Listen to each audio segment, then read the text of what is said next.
Okay, we should be going live stream here any minute.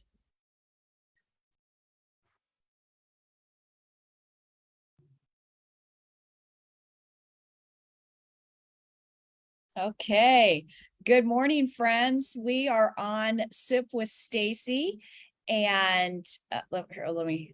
Good morning, friends. We are on. There we go. Okay, so good morning, friends. We are on Sip with Stacy this morning with Wendy Bailey from Colorado Springs, and I'm so honored to have her on today and talk to her about her Women's Council why, and more importantly, just this is a live stream, takes a deeper dive into the core of our leaders and how they're living by our values, our professional credibility, our power of collaboration, influence, and opportunity within the council. So we can't wait to just take a deeper dive, spill the tea about Wendy, and just find out what her Women's Council why is. So let's just start with that, Wendy. If you would, tell us about your Women's Council why. Oh, I didn't know I had a why until somebody told me I have a why. Like so many of us, I feel like sometimes it's almost cliche that we say somebody tapped me on the shoulder, and saw something in me and that I didn't see in myself, and then made me realize I have the power to do the same. And it's the lifting up and bringing people with us to walk next to us and aside us rather than behind us. I think is my biggest why. I've always felt terrible when I saw people leading from the front and a little trail of ducklings following behind them. And so my biggest, I think, Women's Council why is to create that parallel line of where we walk right next to each other and rather than behind each other. Yes, ma'am. And and gosh, it's empowering to know that you can lift others up from a place where they think that they don't have any leadership skills or think that they can't speak publicly, and then watch them blossom and become amazing leaders on their own. Yes, ma'am. Absolutely. So yeah, that's my Women's Council why. Oh, I love it. I love it. And that's so true. As we are becoming leaders and we're holding the hand of the leader next to us, we all go on a journey together and we learn from each other. So the mentor is learning from the mentee at the same time. And that's why it's just such a beautiful sphere. So thank you for standing up strong and being that leader for others in your community, because you're really making a difference. And I love your motto and your cup of tea, lift as you climb.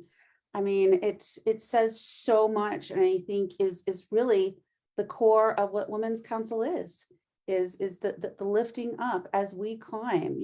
We have to be working daily to find somebody to replace us, because Lord knows we can't do this forever. That's Leadership's taxing, and we've got to find those strong up and comers to replace us. Absolutely. Absolutely. It's really our job, because it's really about others. It's not about ourselves. Yeah. Wendy, can you tell me about you're a leadership graduate, correct? Yes, And ma'am. I'd love to know the class, and tell us maybe like the most pivoting moment of your leadership in that graduate class. So yeah, we were the part of the COVID leadership class. So a lot of our in-person was canceled. So we pivoted with everybody with doing everything online. But I'll tell you a moment.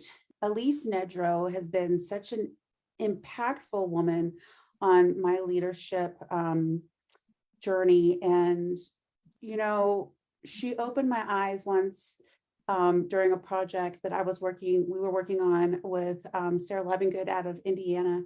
I'm sorry, Idaho. I don't know why I said Indiana, out of Idaho. And she said, Wendy, you excluded me. She goes, you made a decision without me, and I don't appreciate that. And that's not what leaders do. And I was like, oh my gosh, that never ran through my mind. The fact that I had excluded her never ran through my mind. And the fact that I had been just so focused on myself and what I wanted to accomplish that I had excluded her. And, at first I was like, well, you weren't there, and I took a defensive reaction initially. And then I was like, my goodness, how much courage did it take for her to stand up and say that to me, to say, you did this to me, and I want you to realize you did it so you don't do it to other people. And it became a very humbling moment to me. And I have changed and been more thoughtful about every action I take in my leadership roles because of that and because of Elise. So yeah, that has pivoted me in such a way, because it takes strong leaders to be able to give feedback to other strong leaders. And that was something that I think we all took away from that class, was that we could be open with one another, and that the feedback wasn't meant to be ugly, or the feedback wasn't meant to be unkind. It was meant to make us better as we went in our own separate ways and back to our own states and continue to lead. Yes, ma'am. That was pivotal for me. Wow, wow, that is, and I know Elise very well. I'm originally from Ohio.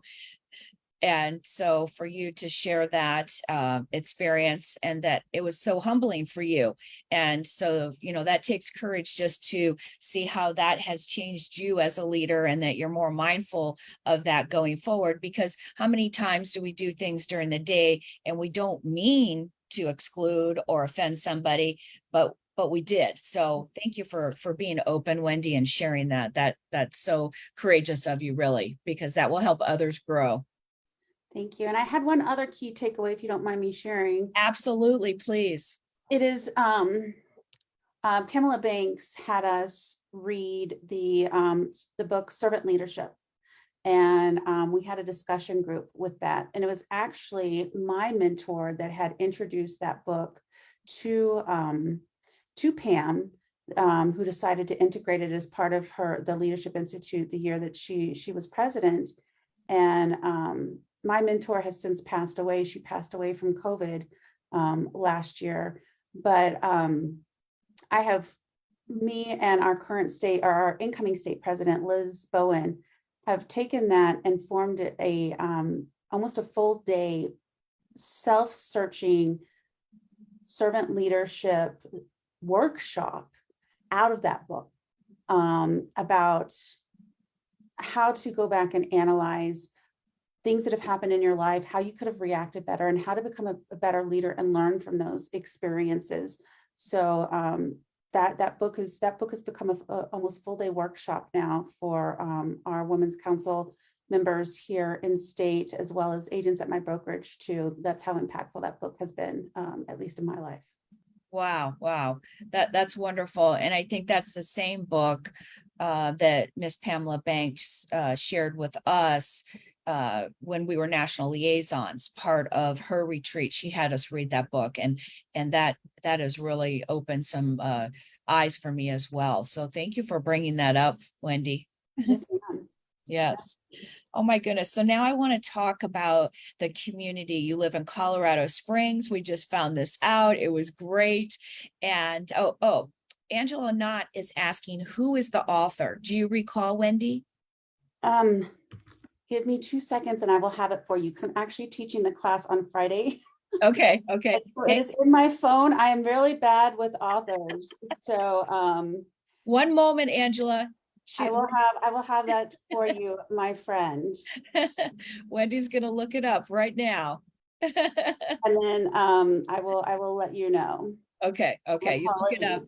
Oh, no problem. No, this is great, because we can look things up as we're going live. But next we're going to talk about, after we get that answer for Angela, we're going to talk about Wendy's community service in Colorado Springs. We just found out this morning when we were speaking to each other right before we went live. My cousin lives in Fountain, and I used to own a business. My husband and I had a garage door business in Colorado Springs. So I've spent a lot of time in the Springs, love Colorado. So we already have that in common. So I'm sure I will be visiting you soon, Wendy. Looking forward to it. And I do have that author name. It is Cara Bramlett, Cara and then Bramlett. The book is black with red writing. Okay, got that, Angela? Wonderful, wonderful. So now we're going to talk about Wendy's community service in Colorado Springs and things that you are doing just out of your greatness. So let's talk about that, Wendy. Oh gosh, community or realtor? Well, both. So one of my biggest passions is a nonprofit here called We Fortify. And We Fortify actually manages a program called Working Fusion. Working Fusion is a tiny home community that is in the process of being built. It's about $60,000 for each one of the tiny homes. And the homes are actually for our youth at risk between the ages of 18 and 25. A lot of these young adults have aged out of the foster care system. And the whole goal of the program is to pivot out of poverty, to stop the generational poverty, a chain, so that the whole goal is to give them pride and ownership. So the youth are interviewed, are put into these homes, and then they're allowed to like fill out a wedding registry where they pick their own sheets, they pick their own silverware and cutlery and what have you. And then they are partnered with life counselors. They build resumes. There's journeyman programs that Colorado Springs Utilities is working on, and different areas of the city that We Fortify has forged relationships with. And the goal is to pivot them into their own apartments within 2 years, so that they have a way to earn an income, pay their rent, and hopefully become, fruitful members of society, and not continue to have children that are born into poverty, and continuing that cycle. And we have continued to fund that program through the community relations program at our local association, as well as Women's Council Local has is opening doors for them where our members can choose items from their registry to help I keep wanting to say staff their homes, but they don't need to be staffed, to help furnish their homes. There you go. Right. And things of that nature. So that's one of my biggest passions. I also work with the Springs Rescue Mission. Right now we're running a coat, hat, and glove drive for our homeless, and the Springs Rescue Mission is amazing. If the homeless want to help pivot their lives, they actually help them to go through culinary school and teach them to become chefs and waiters and servers.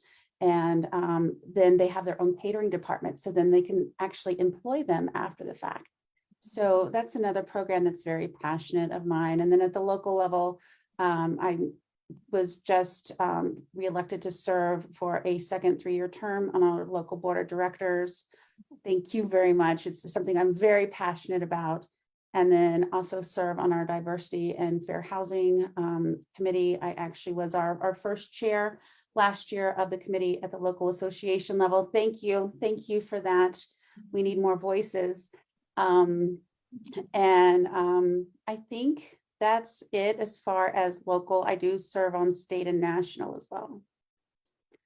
Wow, I just love the tiny home project that you're talking about, because not only is it supplying a need for homes in our community, but I love the facilitation of wrapping the work process into it and able to hand that over, so then they can navigate their way through and have those jobs and continue on, and like you said, stop that cycle of poverty. So wow, that's a beautiful program, and Elise put that on our feed here, so I will definitely read about that later. But wow, I commend you, Wendy, for being involved with that. What a wonderful giving project for your community. So thank you for that.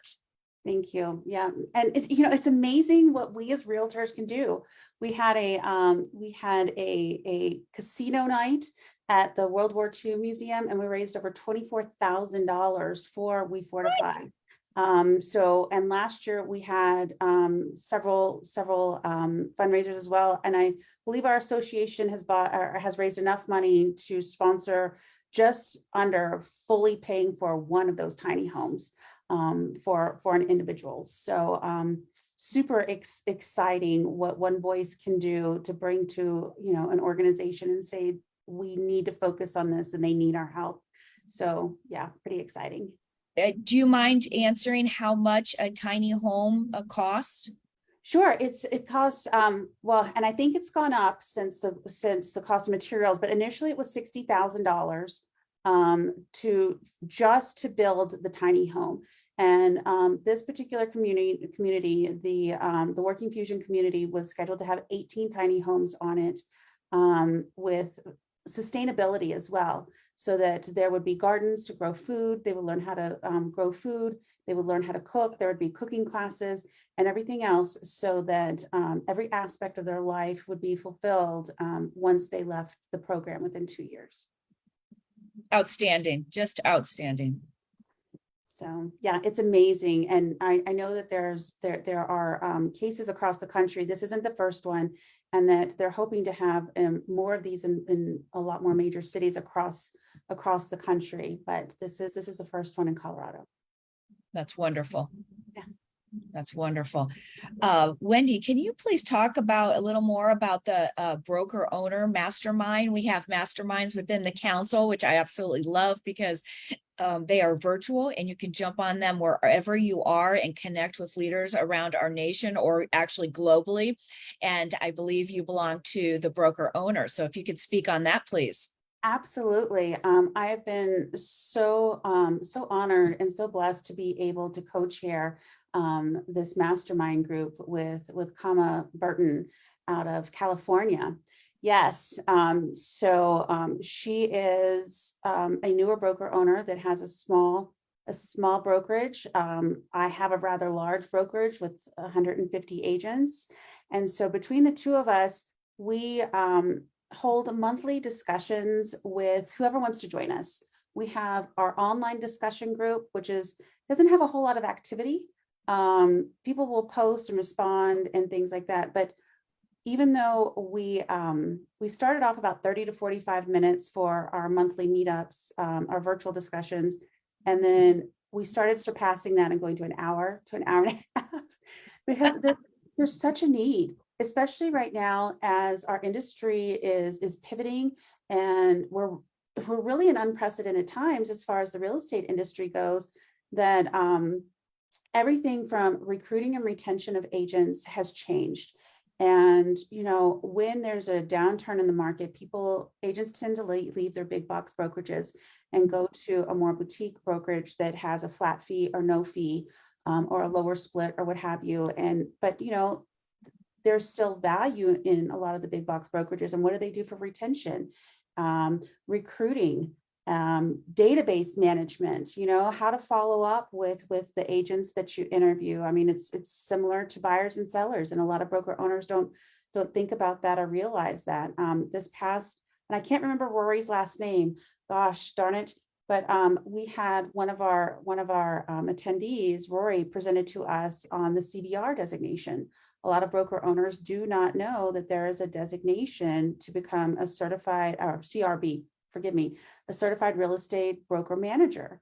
And then it's a whole program through the Real Estate Business Institute through NAR.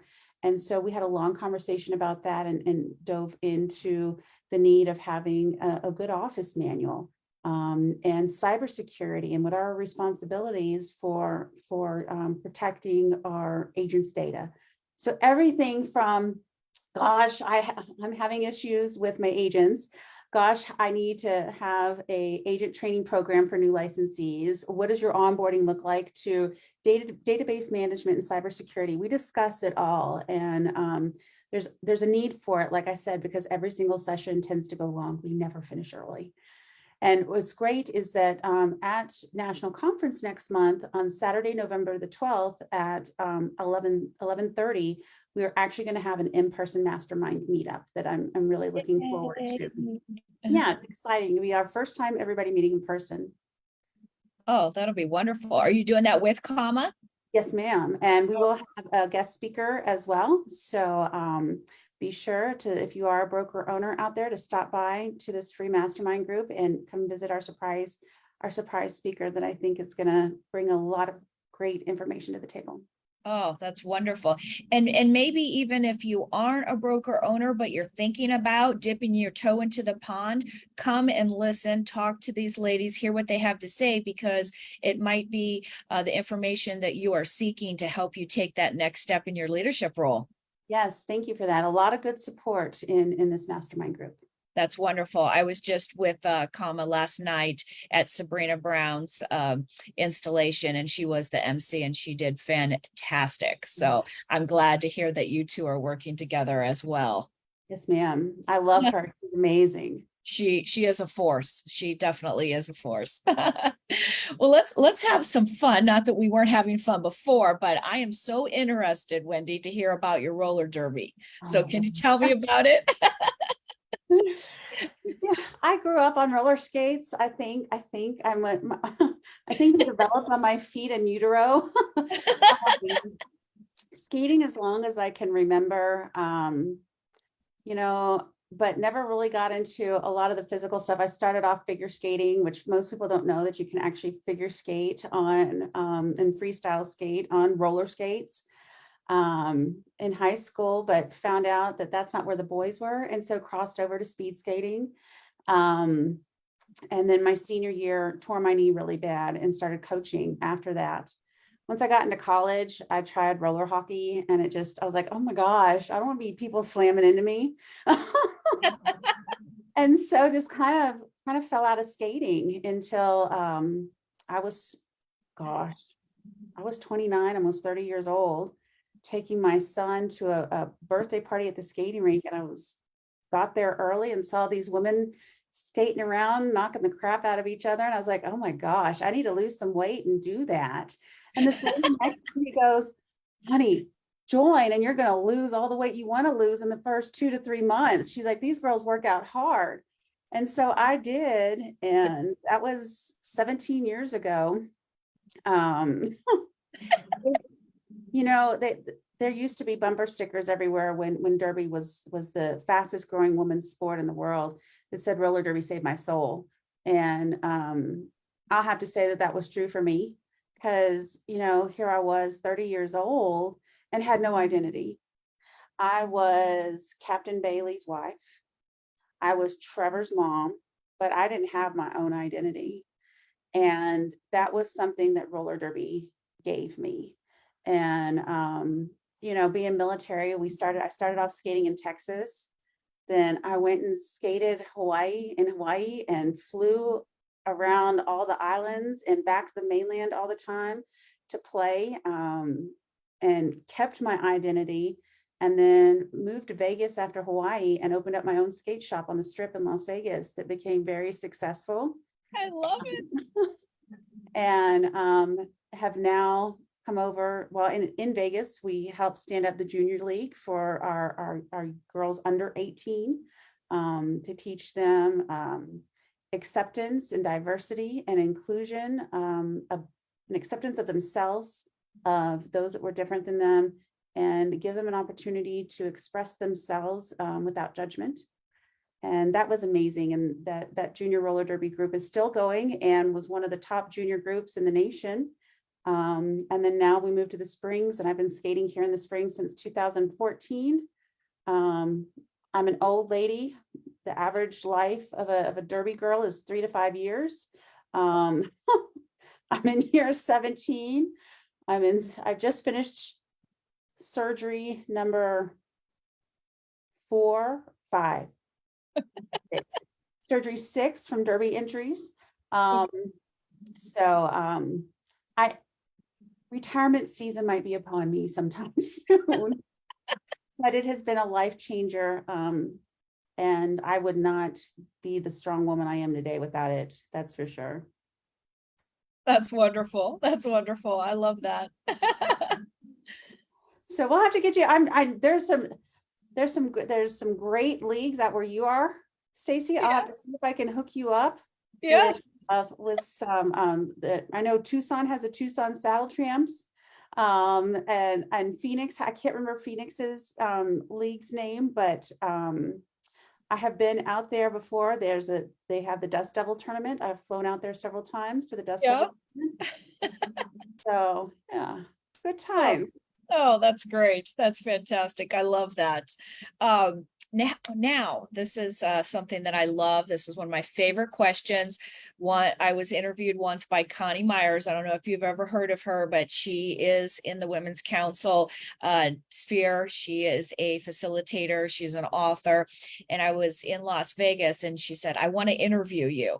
And so she interviewed me and she asked me this question. And now I save it in my back pocket for everyone, or if I'm on a nominating committee, I love to ask this question. Wendy Bailey, were you born a leader? Yes. I love it. No hesitation, just yes. I love it. Oh, yes. Yes. Yes. And, It's got me into some trouble. Yes. okay, tell me when you first acknowledged it, accepted it, and went with it. Tell me about that. I was in the first grade. And the teacher had an emergency call and we were told to stay in our seats. And one kid jumped up and started flinging his sweater around. Remember, the teachers used to put those bent paper clips in the ceiling so they could dangle decorations from them. Yes. And his sweater got caught on one of those paper clips on the ceiling and everybody jumped up. They didn't want him to get in trouble. And they were trying to help him. I was like, we were supposed to stay in our seats. You're not following directions. And I wrote every single person's name on the board that had jumped out of their seat and was doing what they weren't supposed to do. And the teacher came in and of course, none of the names were spelt right. And the teacher's like, what is it? Why is your sweater on the ceiling? And what is this gibberish on the board? And I dutifully told her what had happened. And these were the people involved. And that I tried to get them to sit down and follow directions, but they weren't listening. And so they got their name on the board. And I remember her calling my mom and saying, Woody's not in trouble, but you got a pistol on your hands. Yeah. So get ready. There's more to come from Wendy, right? Yes, ma'am. I love it. Oh my gosh, that is a fantastic story. See, that's why I like that question, because it just pulls information out of people that they probably wouldn't have shared. So thank you for sharing that. I love that. Okay, now, Wendy, tell us, what is your best piece of advice for an incoming leader? Okay. Somebody invested time in you. They didn't give up on you. They helped you get where you are. Don't give up on yourself. And I have to remind myself of this frequently when I'm like, I'm just done. I throw my hands up in the air and I'm like, I'm tired. I'm old. I can't do this anymore. I'm done. Somebody didn't give up on you. Don't give up on yourself. And when you invest time in somebody else, don't give up on them either. To continue, you saw something in them and don't give up. That would be my biggest piece of advice. Okay. I love that, because that's true, because we never know where someone is in their leadership journey, right? And we always are striving to meet them where they are, where their need is, correct? But sometimes we think they're here, but they're really here. And so that's why that's such great advice, because maybe they just need that extra tap. They need that extra tap on the shoulder to say, come with me. I do see something in you, and let's go on this journey together. Yes. Yes. And sometimes they need a break, and it's okay to give them the break and come back and say, hey, I know 6 months ago you said you had too much on your plate, or I know 6 months ago you said you weren't in a good place, but I still believe in you. Where are you now? I'm not giving up on you. I am still here with you. Yes. And I believe in you, right? Yes. I believe in you. Yes, ma'am. Oh, that's awesome. Well, I am just so honored to have you on Sip with Stacey today, Wendy. I just learned so much about you, and so glad to shine a light and spill the tea about your greatness, what you are doing in your community, and actually nationwide and globally with your mastermind. And you are a force to be reckoned with. So thank you for everything that you do for women, for leadership. And we are lucky to have you in the Women's Council. Thank you. The honor's been all mine. And if I can also do a shout out to your folks helping you, Elise and Rochelle, they have been amazing. And I just love and appreciate you all. So thank you for this wonderful opportunity. Well, you are so welcome. Thank you again for being on Sip with Stacy. And I look forward to seeing you soon. I think we only have 5 weeks. We're going to be in Orlando. We're all going to be hugging each other in person and going down there and just learning from each other. So I cannot wait to see you soon. Thank you so much and have a great day and keep lifting as you climb. Yes, ma'am. You too. Okay. Okay. Have a great day. Thank you. Thanks. Bye-bye. Bye-bye.